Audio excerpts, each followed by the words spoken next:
ناظرین کرام، نماز کے اندر سکون اور اطمینان کتنا ضروری ہے اس آدمی کے عمل سے آپ پتہ لگائیے۔ حضرت ابو ہریرہ رضی اللہ تعالیٰ عنہ کی حدیث سے پتہ چلتا ہے کہ اللہ کے نبی صلی اللہ علیہ وسلم مسجد کے اندر داخل ہوئے تو ایک آدمی بھی مسجد کے اندر داخل ہوا۔ اس نے نماز پڑھی، جلد بازی میں نماز پڑھی، پھر آ کر اللہ کے نبی صلی اللہ علیہ وسلم کے پاس سلام عرض کیا۔ اللہ کے نبی نے جواب دیا اور کہا ارجع فصلی فإنک لم تصلی، لوٹ جاؤ پھر سے نماز پڑھو، تم نے نماز نہیں پڑھی۔ وہ آدمی گیا، پھر سے ویسے ہی نماز پڑھی جیسے اس نے نماز پڑھی تھی۔ پھر اللہ کے نبی صلی اللہ علیہ وسلم نے کہا ارجع فصلی فإنک لم تصلی، لوٹ جاؤ تم نے نماز نہیں پڑھی۔ یہ جملہ اللہ کے نبی صلی اللہ علیہ وسلم نے 3 مرتبہ دہرایا۔ اس کے بعد وہ شخص کہتا ہے والذی بعثک بالحق ما احسن غیرہ فعلمنی، خدا کی قسم جس ذات نے آپ کو حق دے کر کے بھیجا ہے میں اس سے زیادہ بہتر نہیں کر سکتا، آپ مجھے سکھا دیجیے۔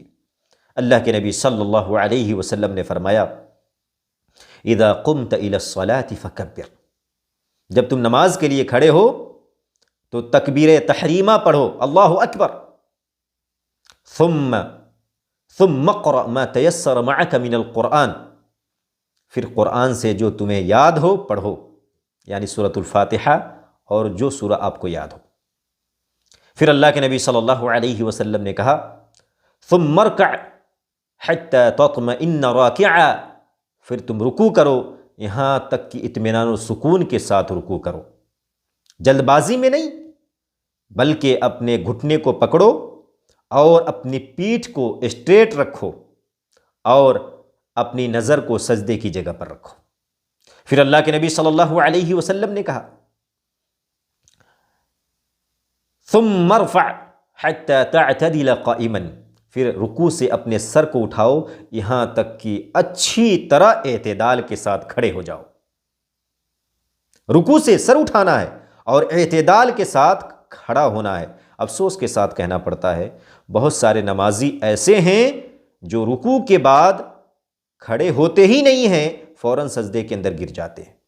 یہ غلط ہے، بلکہ مکمل اعتدال کے ساتھ کھڑا ہونا یہ نماز کا رکن ہے اور اسے پورا کرنا ضروری ہے۔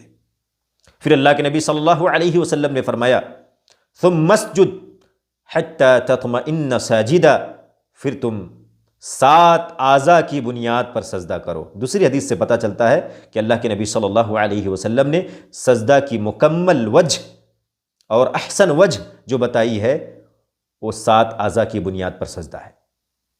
پھر اللہ کے نبی صلی اللہ علیہ وسلم نے کہا ثم ارفع حتی تطمئن جالسا، پھر اپنے سر کو سجدے سے اٹھاؤ یہاں تک کہ تم مکمل اطمینان و سکون کے ساتھ بیٹھ جاؤ۔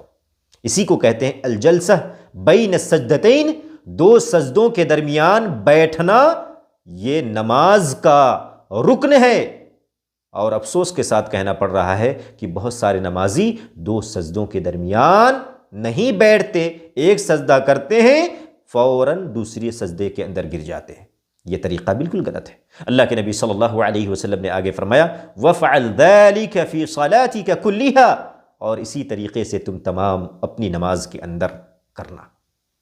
پتہ کیا چلا؟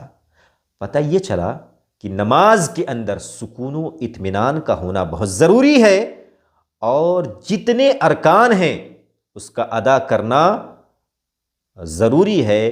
ان ارکان کو مکمل کیے بغیر نماز مکمل نہیں ہوتی۔